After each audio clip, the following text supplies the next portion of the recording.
Now today we want to discuss the 10 tips on how startup entrepreneurs can prolong their business and they can win against their opponents. Number one is, don't celebrate victories so much that you forget to move to your next goal. What do I mean? There are some entrepreneurs, some business people, when they get, let's say, a big client, a game-changing client, they celebrate too much. They are reminiscent about that client and how he can impact their institution. So they don't move the way they used to move when they didn't have this big client. And that one is a retrogressive step towards business development.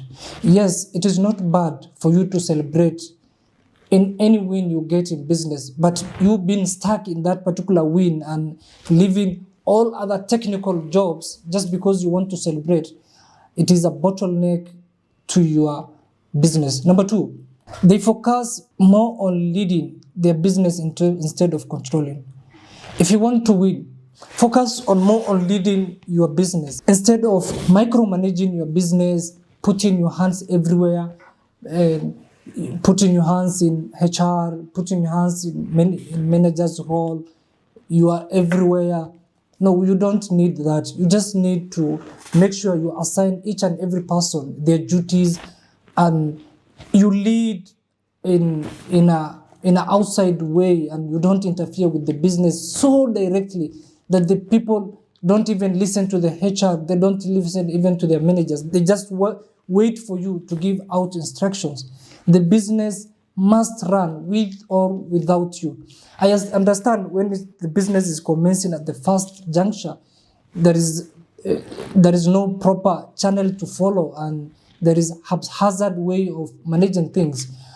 But at some point, you need to make sure you step out of the business gradually, and you make sure the systems you have placed there, they run each other effectively without your interference. Number three, they continuously improve themselves and their business through reading books. You see, business is all about research.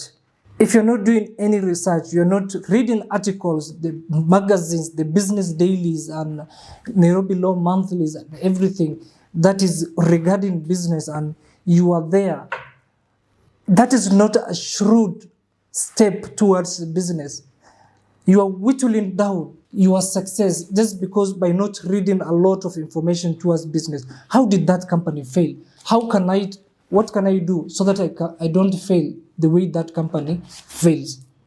If you don't do that, it means then you are squelching your business and it won't last long. Number four, they demonstrate and practice good personal financial habits. If you don't have financial literacy, you will affect your business. Ask me how. This is it. In business, if you don't spend too much on marketing, too much on employing a lot of people, or too much of overspreading without making sure the foundation is stable and dependable. There's some people who they get to rise up a little bit and then they expand too much and they use a lot of money.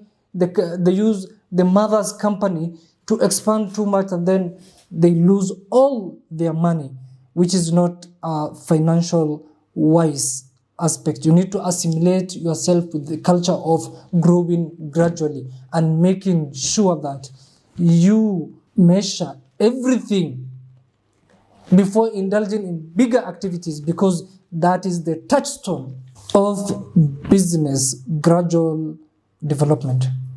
Number five, they avoid working from panic standpoint. This is a good aspect. You see, in business, you don't need to panic. In business, yes, there are these storms whereby things change so quickly, so abruptly, and you tend to panic. But in business, you need to have a stable environment whereby whatever happens, you have made sure that things are in control, and you assure your employees, your managerial people and everything that things are stable. A lot of companies have died during COVID-19 because of that panic.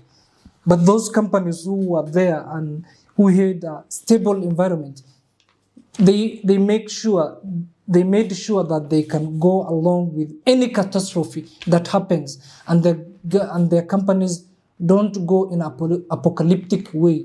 They made sure everything is done so well and not done in an orthodox way.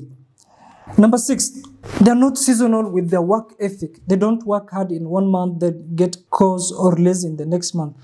That these managers, all these people, they get hard in the first month of the business. There are a lot of balloons there in the business premises. There are a lot of noises. People do a lot of marketing. When you pass around, then there are those guys who tell you, come, eat, or if it is a restaurant or if it is a shopping mall, they tell you, come, it's get one, buy one, get two free, something like that. They entice you to buy their materials. But when you pass there again in the next 4 months, it is not the same. Everything is quiet. Things are normal. And business is not like that. You don't need to be ubiquitous in business. In business, you need to challenge yourself, challenge the status quo, and make sure you attain your goals. Number 7, they never selling or prospecting.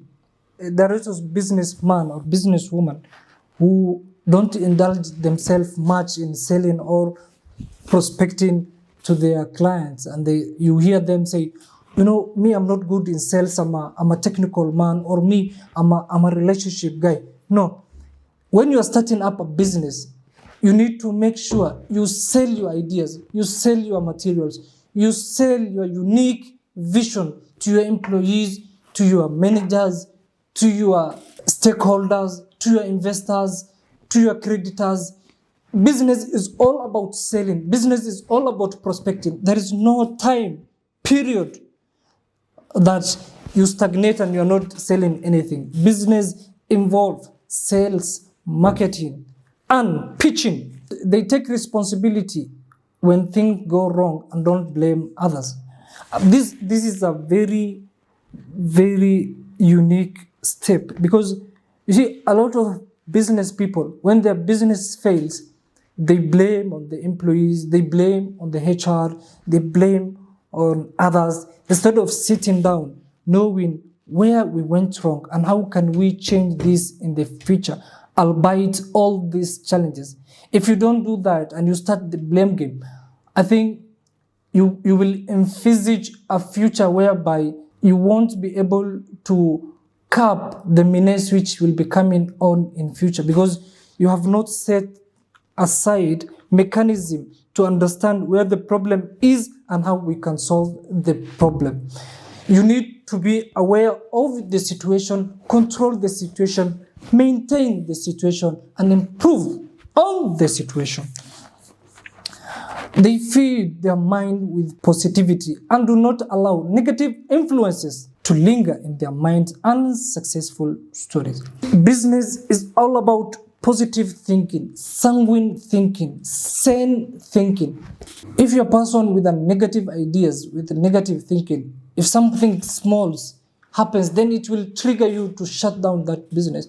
In business, you need to think of longevity. You don't think of how we can get ahead tomorrow or the day tomorrow after tomorrow. The business can be able to run itself 3 years without even getting profit. Mind you, even 10 years without even getting profit.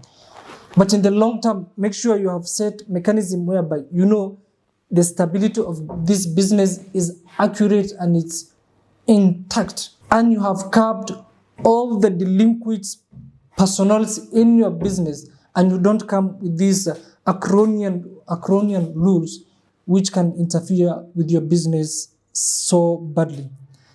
Number 10, they do not obsess over profit. There are those business people who normally indulge in business and they want some serious profits in the first 2 months of the business.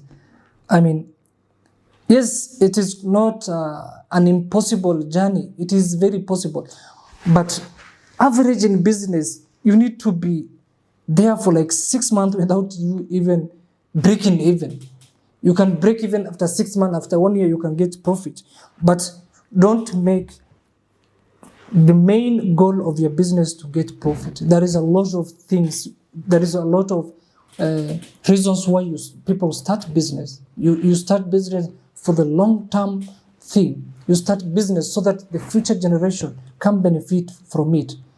You start a business so that you can inculcate in your business the corporate social responsibility, so that you can help the fellow citizens which are stakeholders in your business. You don't start a business so that you can profit alone. You start business so that others can reap from your business. I'm your host, Fadi Abdurrahman Muhammad. This is Sango Insights.